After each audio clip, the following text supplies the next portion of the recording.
이 시간 우리 함께 나눌 설교의 본문의 말씀 같이 보시겠습니다. 마가복음 10장 42절로부터 45절까지 있는 말씀 우리 한 절씩 나누어 보겠습니다. 그래서 예수께서는 그들을 곁에 불러놓고 그들에게 말씀하셨다. 너희가 아는 대로 이방 사람들을 다스린다고 자처하는 사람들은 백성들을 마구 내리누르고 고관들은 백성들에게 세도를 부린다.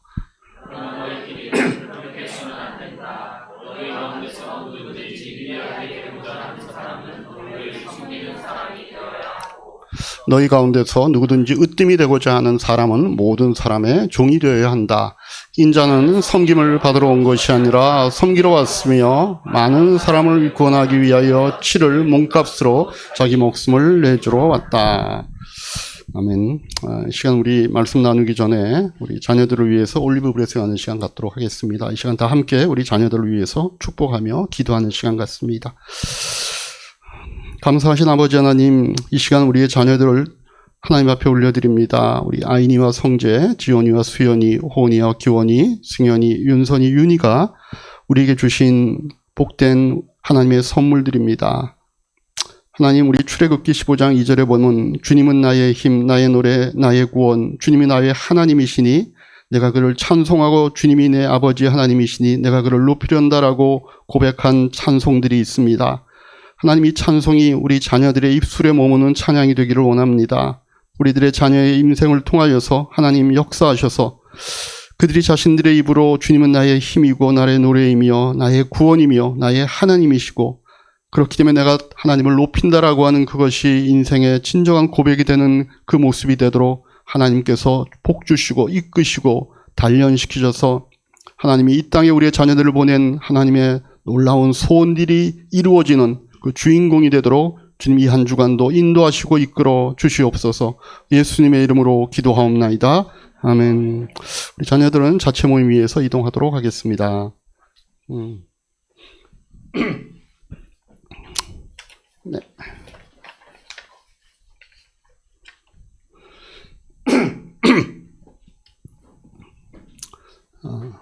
이 시간 제가 칭찬하고 싶은 분들은 지난주 우리 어유유 현대백화점 팝업 행사를 하신 분들 또 그리고 거기에 다녀오시고 그것을 위해서 뒤에서 기도하신 분들을 칭찬하고 싶습니다. 제가 마음이 좀 짠했던 것은 가서 그 현장을 볼 때 가니까 얼마나 긴장이 됐겠어요. 해본 적도 없고 또 나름대로 용인에서는 또 한가닥 했던 분들인데 그 서울 강남 한복판에 있는 그 큰 백화점에 가서 팝업 행사를 이제 하는데 오는 손님들에게 그렇게 하고 있더라고. 우리 용인에서 맛있는 과자예요. 이렇게 하고 얘기를 하더라고. 그 말을 듣는데 너무 마음이 제 느낌은 그래요. 그냥 짠한 거예요.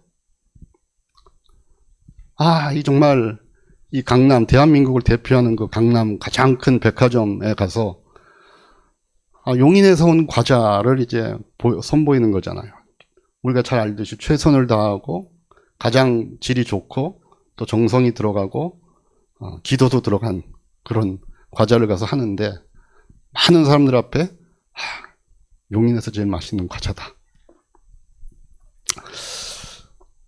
딱 떠오르는 생각이 골리앗 앞에 서 있는 다윗 같은 모습이에요.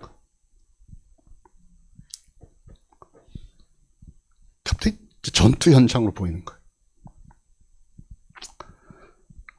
8일 동안 이제 하고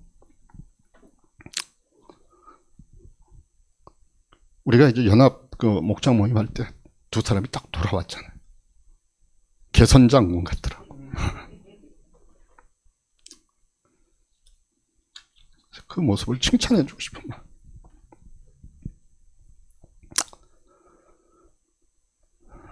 마음. 이게 크리스찬들의 삶의 모습일 수 있겠다.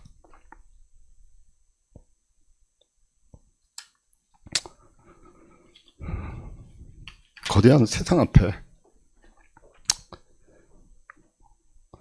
예수를 믿는다라고 하는 그 마음 하나 가지고 세상의 다양한 상황 속에서 우리는 예수님 닮아가는 그런 사람들이에요. 이게 진리예요. 이 세상의 한 곳에서는 그런 일들이 벌어지고 있어요. 우리가 그렇게 살고 싶은 사람들이에요. 세상에 얼마나 많은, 과자로 치자면 유해식품이 있고 자기들의 이익만을 추구하는 이런 것들에 의해서, 상술에 의해서 만들어지는 잘못된 것들이 얼마나 많습니까? 근데 진짜 정성을 다하고 최선을 다하고 거기에 마음과 어떤 소망까지 다 품어있는 그런 작은 과자 하나를 갖고 가서 사람들에게 전하고 있는 그들의 모습 가운데 제가 크리스찬들의 모습이 비추어지더라고요. 우리가 그렇게 이 세상을 지금 살아가야 된다라고 하는 생각인 거예요.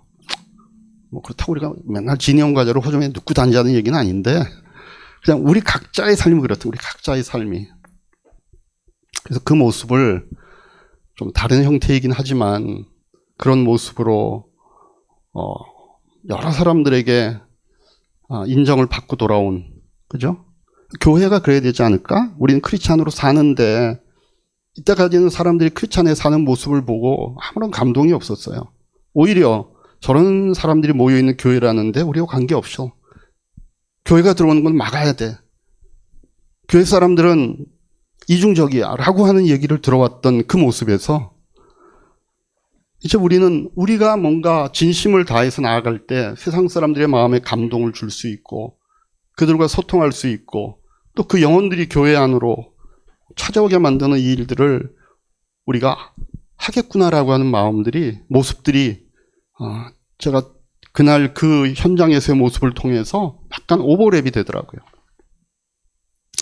그래서 어쨌든 그런 생각을 저에게 하게 해준 우리 진이엄 식구들에게 감사를 드리고 칭찬을 하고 싶고, 또 그 일에 일주일에 그 먼 거리를 또 열심히 달려가서 가면 환영도 못 받았어요.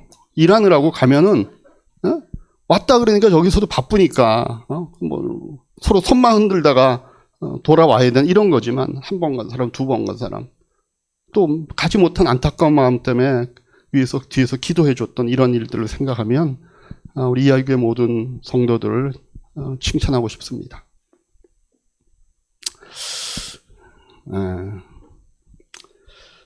자, 그건 그거고 설교 시작합시다.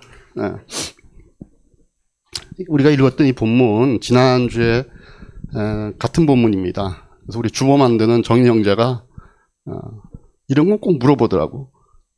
목사님 지난주 설교 본문하고 같아요 이렇게 얘기하더라고. 그래서 제가 같은 본문이다 이렇게 말씀을 했습니다. 제가 지난주 같은 본문 놓고 참 이 서로 높은 자리에 가겠다고 시샘하고 분열하는 이 제자들에게 예수님께서 천국에서 어떤 사람이 큰 사람인가라고 하는 걸 가르쳐 주셨습니다. 그래서 거기에 머무는 게 아니라 궁극적으로 예수님을 따르는 모든 사람에게 인생의 목적이 무엇인가에 대해서 우리에게 말씀해 주신 거였죠. 그 목적이 뭐예요? 우리 인생의 목적은 섬기는 데 있다라고 하는 것입니다. 그래서 비록 세상적으로는 낮은 자리, 연약한 모습에 있다 할지라도 우리가 섬기는 삶을 살고 있다면 그는 인생의 목적에 부합된 삶을 살고 있는 것이고 주님께 인정받고 칭찬받는 자가 될 수 있다는 말씀을 제가 지난주에 드렸었습니다. 그래서 우리는 인생의 목적을 섬김에 두고 살아야 되는 사람들입니다. 자, 그런데 좀 아이러니한 게요. 우리가 섬기려고 하면요, 사람들의 인정과 칭찬과 동참과 박수를 받는 게 아니라 고난이 따른다라고 얘기합니다. 여러분, 섬김에 고난이 따릅니다. 한번 따라합시다. 섬김에는 고난이 따른다. 45절 말씀 제가 한번 다시 읽겠습니다. 인자는 섬김을 받으러 온 것이 아니라 섬기러 왔으며 많은 사람을 구원하기 위하여 치를 몸값으로 자기 목숨을 내주려 왔다. 이렇게 얘기합니다. 여러분, 자기 목숨을 내준다라고 하는 거, 이게 영어로는 랜섬이죠. 그죠? 몸값을 지불하는 겁니다. 제일 비근한 예로 어떤 아이를 유기한 유괴범이 그 부모에게 돈을 얼마 내놓으라고 요구하는 거 있잖아요. 그죠? 그때 그 유괴범의 손에서 아이를 구출하기 위해서 갖다 주는 그 돈, 그래서 그 돈을 주고 아이를 구출해 왔을 때 그 돈을 랜섬이라고 하는 겁니다. 대속물이죠. 그 몸값을 치르는 겁니다. 하나님께서 우리 주님께서요, 우리를 죄와 죽음과 사탄에서 해방시키기 위해서 자기의 목숨을 랜섬으로 내주신 겁니다. 그걸 우리에게 대가로 내주신 겁니다. 대속물이 되주신 겁니다.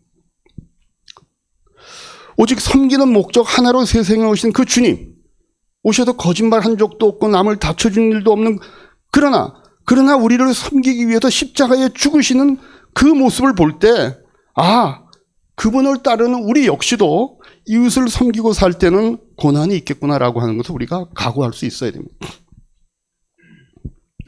많은 분들이요, 섬기는 삶이 필요하다는 거 압니다. 또 우리 크리스찬들은 섬겨야 된다는 사실에 대한 압박감까지 있습니다. 근데 못 섬겨요. 잘 못 살아요. 이유가 뭘까요? 그로 인한 손해가 두렵기 때문입니다. 희생이 두렵기 때문입니다. 고난이 두렵기 때문입니다. 그래서 우리가 희생과 고난과 손해를 각오하지 않으면 그냥 아무리 섬기는 삶이 대의명분이 있고 그게 나름대로 그럴듯해 보여도 우리는 실제로는 섬김의 삶을 잘 살 수가 없는 겁니다. 여러분이 정말 여러분들의 사업장을 섬김의 장으로 만들 때에 여러분들이 처음에는 손해볼지도 모릅니다.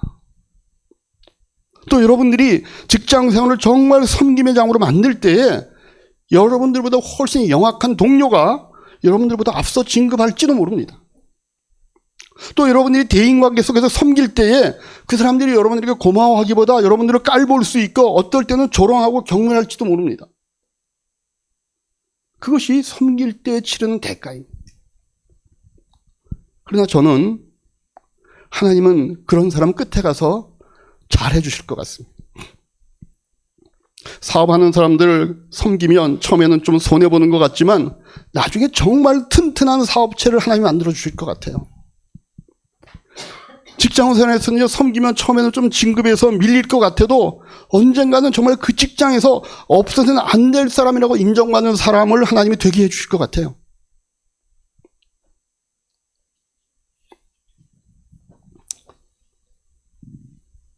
여러분, 우리가 누군가를 섬기려고 하면요, 그 대상이 되는 사람들이요, 자기가 굉장히 잘나서 이 사람이 나를 섬기는구나. 그래서 처음에는 그 사람 깔보고 얕보고 이러지만 여러분들 섬기려면요, 기왕 섬기려면 끝까지 섬겨야 됩니다. 그러면 끝에 가서요, 존경을 받습니다. 하나님께서 그렇게 해주신다는 사실을 우리가 어떻게 알 수 있냐면요, 하나님께서 예수님을 그렇게 해주셨기 때문에 그렇습니다. 우리가 섬김의 삶을 살고자 하는 것은 예수님의 본을 따르고자 하는 거 아닙니까? 근데 예수님께서 섬김의 삶을 살았을 때 그 결과가 어떻게 됐습니까? 우리가 잘 아는 빌립보서 2장 6절 7절의 말씀 한번 보시겠습니다. 2장 6절 7절의 말씀 한번 보시겠습니다.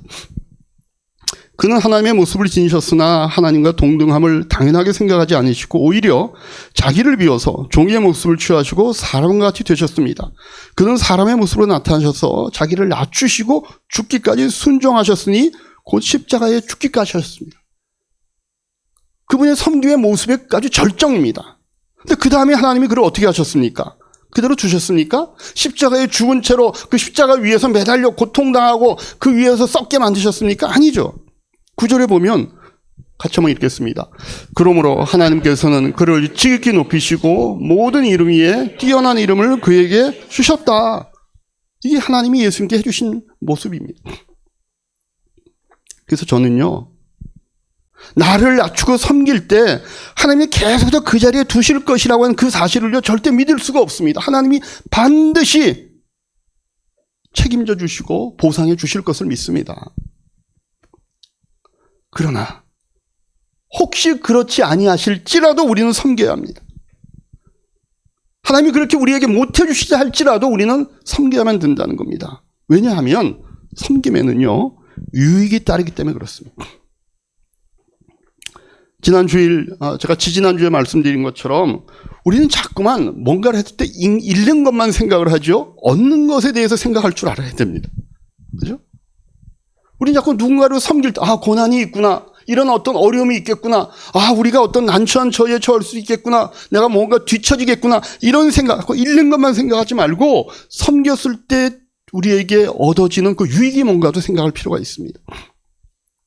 어떤 유익이 따르냐? 첫 번째는요, 마음이 편해집니다. 여러분, 우리 마음에 오는 갈등이나 섭섭함, 왜 다 그런 것이 생깁니까? 우리가 섬김받지 못해서 그렇지 않습니까? 아내는요, 남편이 날 안 섬겨주고 사랑해주지 않아서 섭섭한 겁니다. 최옥부 목사님 왜 이렇게 고개를 많이 끄덕끄덕 하세요, 이 말씀을? 남편이 사랑해주지 않아서 아내들의 마음이 속상한 거예요. 남편은 왜 속이 상해요? 아내가 좀 내 말을 잘 들어줬으면 좋겠는데 순종 안 해주니까 그 때문에 속상한 거 아니에요?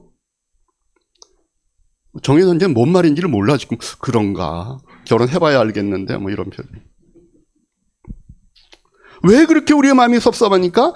나는 저 사람에게 꽤 해준 것 같은데 저 사람은 전혀 고마울 줄도 모르고 보답할 줄도 모른다라는 생각이 있어서 속상한 거 아닙니까? 참 사람은 희한한 게요, 자신이 받은 건 금방 잊어먹습니다.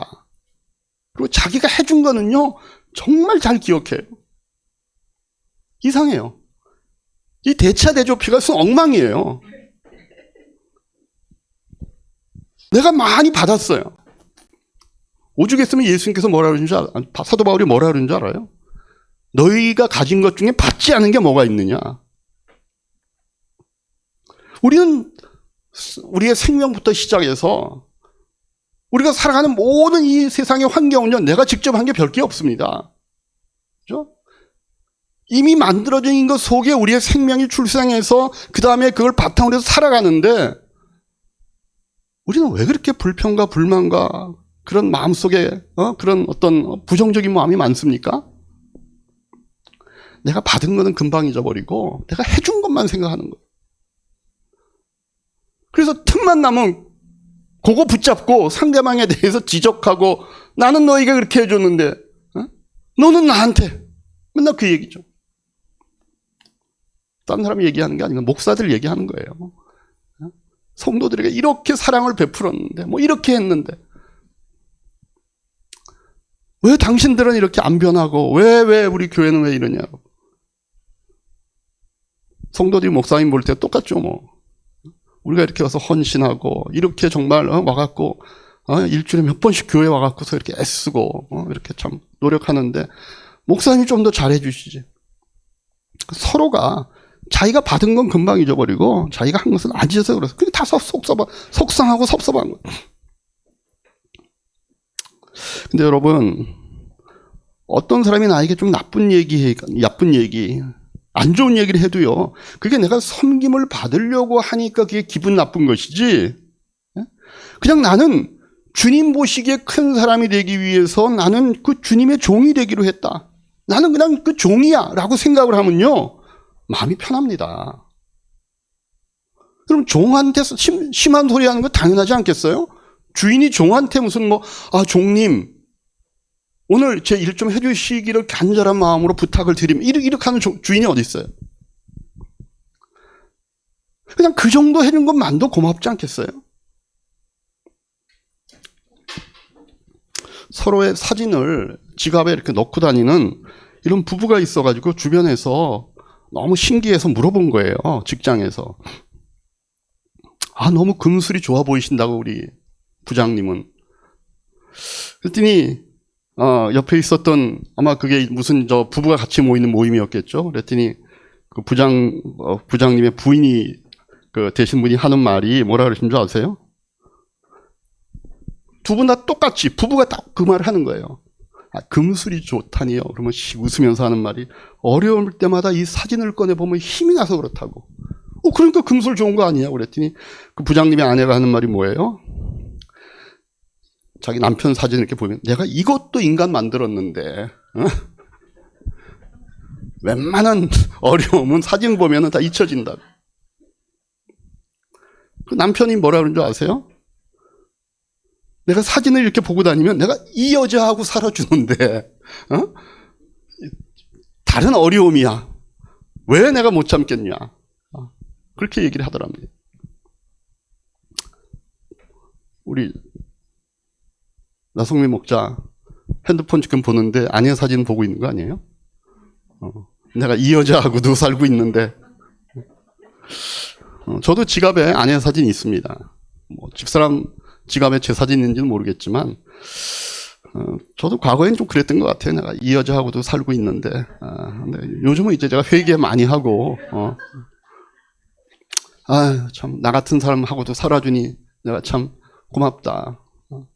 저희가 결혼하고 나서 제가 제일 많이 들었던 주변 사람한테 얘기가 뭔가 하면, 전도사님 결혼 잘하셨어요. 너무 잘하셨어요. 어떻게 저런 사모님 얻었어요? 그랬거든요. 정말 그 말이 듣기 싫었어요. 정말 그 말이 듣기 싫었어요. 지금도 그래요? 그러니까 교인들 중에 내 편은 별로 없어. 이제는 제가 포기했어요. 포기했어요. 그냥. 그러려니. 그땐 제가 왜 그게 듣기 싫었냐면, 저는 총신대 나온, 그죠? 전도사잖아요. 그죠? 남포교회 교역자 할 때, 살에 10만 원 받을 때. 저희 집사람 뭐 했어요? 서울대, 피아노학과, 최우수 졸업은 아니라고 늘 얘기하는데, 두 번째 정도. 그 해에 신인음악회에 나가는 유학 준비 다 하고 있는. 어쩌다가 그냥 저하고 만나가지고, 하나님의 은혜로 결혼을 했는데, 그 사람들이 그런 얘기를 할 때마다 저는 그게 딱 비교가, 이 사람들이 그걸 보고 그러나? 그걸 보고 그러나? 이런 마음이 있어가지고 그랬는데, 사실 그거 보고 그런 게 아니더라고요. 우리 집사람의 성품과 여러 가지 또 미모와 이런 기타 등등을 보고 아마 그랬던 것 같아요. 그래서 그때는 그 말이 좀 별로 그랬는데, 지금 맞아. 그때 그 사람들이 진리를 말했구나. 진리를 말했구나. 집사람 아니면, 내가 요즘 뭘 하겠나. 이런 생각이 듭니다. 기도도 저보다 더 많이 하죠. 저는 집사람 앞에서 기도하면요, 저 기도문을 외우려고 그래요. 어떻게 저런 말을 할 수 있지? 어떻게 저런 단어를 쓰지? 그죠? 또박또박, 그죠? 어쨌든 피아노는 나보다 조금 더 잘 치지. 그럼 그런 것 보니까 또 사람들을 잘 섬기지. 그래서 요새는 제가 집사람 사진을 보면은 옛날과는 다른 이유로 봅니다. 진심으로 봅니다. 이 사람이 하나님이 나에게 인생의 반려자로 보내주셨구나. 내가 조금 더 잘할 수 있으면 좋겠다. 그러니까 섬기려고 하니까요, 마음이 편해요. 자, 그래서 첫 번째 우리가 섬기려 할 때 주어지는 유익은요, 마음이 편해집니다. 두 번째 섬김에 따르는 유익이 있습니다. 따라합시다. 예수님을 닮는다. 예수님을 닮는 겁니다. 우리가 그냥 자꾸 예수님 닮읍시다, 예수님 닮으시다 이렇게 얘기들을 많이 하잖아요. 근데 어떻게 우리가 예수님을 닮아요? 여러분, 성경 공부 많이 하면 예수님 닮습니까? 아닙니다. 물론 예수님을 닮기 위해서 성경 공부가 반드시 필요하지만 성경 공부가 했다고 예수님을 닮는 건 아니잖아요. 여러분, 성경 공부를 통해서요, 바리새인이 될 가능성이 훨씬 높습니다. 삶 가운데 선교의 목숨이 없이 성경 공부하는 분들은 그래서 조심하셔야 합니다. 예수님의 십자가에 못 박는 바리새인이 될 가능성이 얼마나 우리가 성경 공부를 많이 한 사람들 중에 크신 줄 아십니까?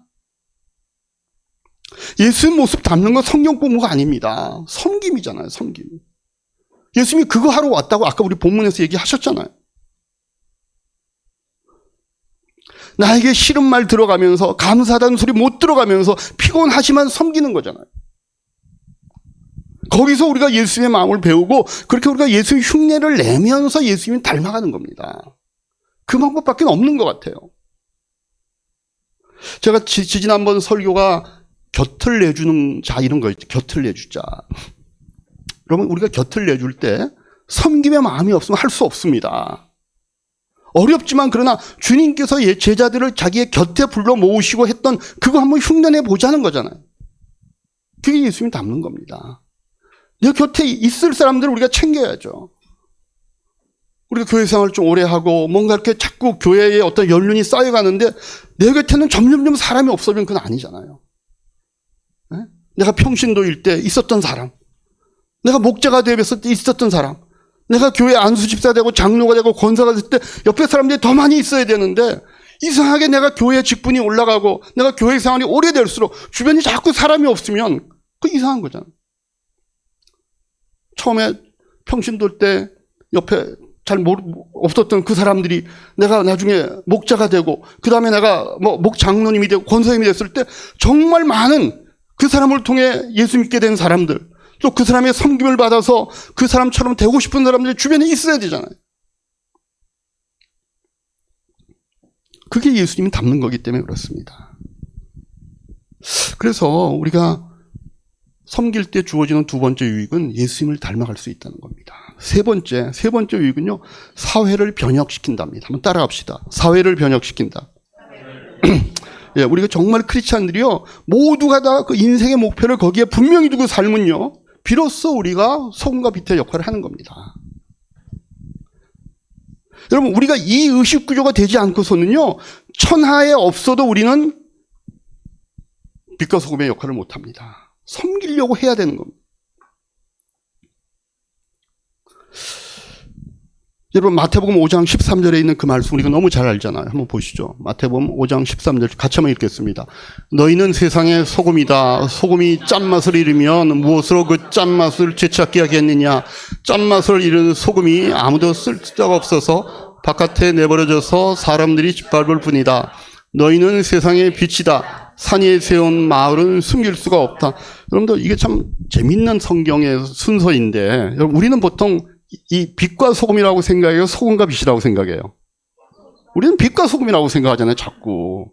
그래서 우리 신앙 잡지도, 우리 크리스찬들 목사님이나 평신도 보는 그 두란노에서 나온 잡지 가운데 빛과 소금이 있어요. 그런데 빛과 소금을, 이게 성경의 순서에 맞지 않다고 해서 소금과 빛으로 바꾼 적이 있어요. 매출이 팍 떨어졌어요. 그래서 다시 바꿨어요. 우리는요, 다 빛이 되려고 그래요. 아니에요. 성경의 순서는요, 소금이에요. 그리고 빛으로 가는 거예요. 우리가 예수를 믿고 나면 물론 빛으로 살고 싶은 마음이 있죠. 근데 꼭 우리가 이 순서대로 가야만 된다, 이건 아닌데, 예수님이 하시는 말씀의 순서를 보면 우리는 먼저 소금이 돼야 된다고 얘기해요. 소금은 뭐예요? 스며드는 거잖아요. 그죠? 부패된 것들에 들어가서 자기의 존재를 없애가면서 다른 것들을 보존하고 살려내는 거잖아요. 근데 우리는 그 역할은 안 하면서 그냥 비치고 싶은 거예요. 그것도 레이저 광선. 한마디만 하면 그냥 하면 그냥 모든 안 믿는 사람이 그냥 그 복음의 전파 한마디에 그냥 가슴에 비수를 맞듯이 회개하고 돌아오고, 교회 안에서도 내가 말을 한마디 하면, 저분이 영적인 그냥 실력이 저 정도, 이거를 막 추구하고. 아니요. 빛도요, 여기서 말하는 빛은요, 그런 강한 빛이 아니에요. 그냥 온화한 빛. 온화한 빛. 온화한 빛. 그럼 우리가 섬기려고 할 때 소금과 빛으로 가는 겁니다.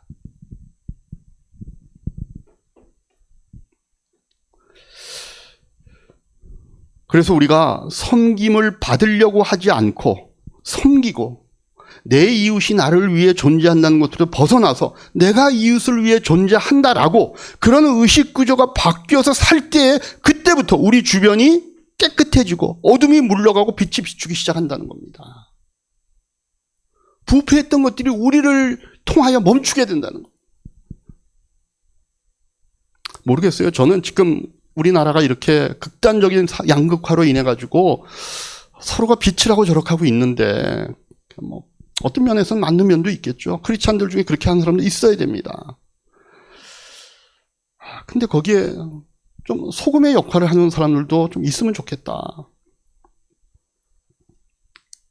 크리스찬들이 사회 이곳저곳에서 이런 일 저런 일, 큰 일 작은 일 하면서 이런 섬김이라고 하는 예수님이 우리에게 분명히 말씀해 주셨던 그 인생의 목적을 갖고 살 때에, 저는 사회가 개조되고 깜깜한 사회가 밝아지고 썩어져가는 사회가, 부패가 멈춘다고 저는 생각을 합니다.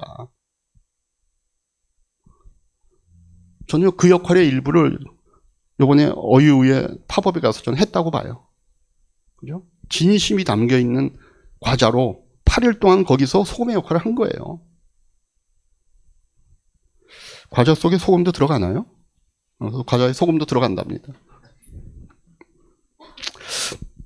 섬김에 따른 마지막 네 번째 유익은요, 하나님으로부터 상이 있습니다. 한번 따라합시다. 하나님이 주시는 상이 있다. 여러분, 저는 여러분에게 가끔 얘기하지만 인생은 출장이라고 봅니다. 하나님이 우리를 이 땅에 출장 보내신 거예요. 그럼 여러분, 회사에서도 사람을 출장 보내면 출장 잘하고 돌아오면 보너스를 주든지 뭐 승진을 시켜주잖아요. 하나님이 우리를 이 땅에 보낼 때 우리를 보내시는 목적이, 출장의 목적이 섬김이라고 하시면, 또 예수님이 직접 이 땅에 오셔서 이 세상을 내가 섬기러 왔다라고 얘기하셨는데, 우리가 그 예수님의 뒤를 따라서 섬기는 것을 인생의 목표로 살아서 나중에 우리가 출장을 끝내고 하나님 앞에 섰을 때 거기 왜 상이 없겠습니까? 왜 상이 없겠습니까? 하나님이 그냥 잘 갔다 왔냐? 그러고 말겠어요? 우리가 주님이 주신 인생의 목표를 잘 열심히 살려고 애를 쓰고 왔다가 하나님 앞에 섰을 때 하나님이 우리를 그냥 두고 보시겠냐고요. 그래서 사도 바울이 그 얘기하는 거예요. 빌립보서 3장 14절의 말씀 같이 한번 읽겠습니다. 그리스도 예수 안에서 하나님께서 위로부터 부르신 그 부르심의 상을 받으려고 목표점을 바라보고 달려가고 있습니다. 네.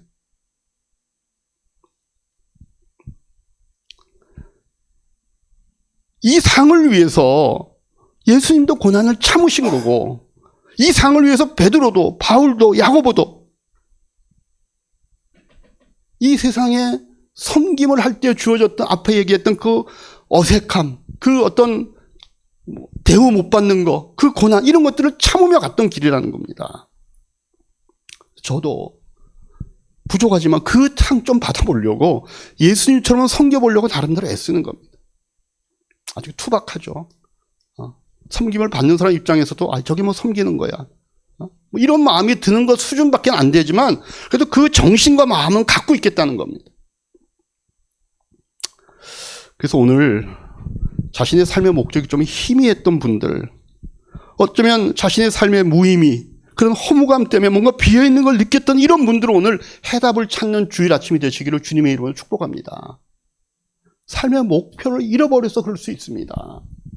그냥 바쁜 세상에 살다 보니까 우리도 모르게 잊어버린 거예요. 그래서 세상에서 얘기하는 그것들이 나의 삶의 가치관이 되고 목표가 되고 내가 오늘 당장 붙잡아야 되는 어떤 삶의 긴박한 일이 되고 마는 거예요. 아니요. 오늘 이 순간부터 여러분, 이제는 이웃이 나를 위해 존재하는 것이 아니라 내가 이웃을 위해서 존재한다라고 하는 그 사고의 변화를 갖기를 주님의 이름으로 정말 축복합니다. 그렇게 살든지 못 살든지 그거는 차후의 문제예요. 근데 그 의식이 우리 안에 먼저 있어야 되는 거 아니겠습니까? 각자가 갖고 있는 신앙의 연륜과 자기의 삶의 환경과 갖고 있는 자기의 삶의 배경을 따라 하는 방법은 다 다를 거예요. 그냥 그 소원과 그 마음은 같이 갖고 있을 수 있잖아요. 그래서 우리가 앞으로 물을 때, 우리 자매님은, 우리 형제님은 이 땅을 왜 사세요? 그럴 때 우리는 머리를 극적이면서라도 저는 섬김을 위해서 살라요. 살고 있으나 안 해도 말도 잘 못해. 섬김을 위해서 살라요. 이렇게밖에는 못하지만 그 마음은 있어야 된다. 그런 사고의 변화를 가져오셔서 주님이 주신 인생의 목표를 잘 이루면서 사시다가 나중에 하나님 앞에 섰을 때 많은 상을 받는 우리 성도님들과 제가 되기를 주님의 이름으로 축복합니다. 네, 기도하겠습니다. 이 시간 기도할 때 들으신 말씀 생각하면서 오늘 말씀 통하여 성령님이 나에게 주시는 금성이 무엇인지 이 시간 주보에 적을 수 있는 칸에 적으시기 바랍니다.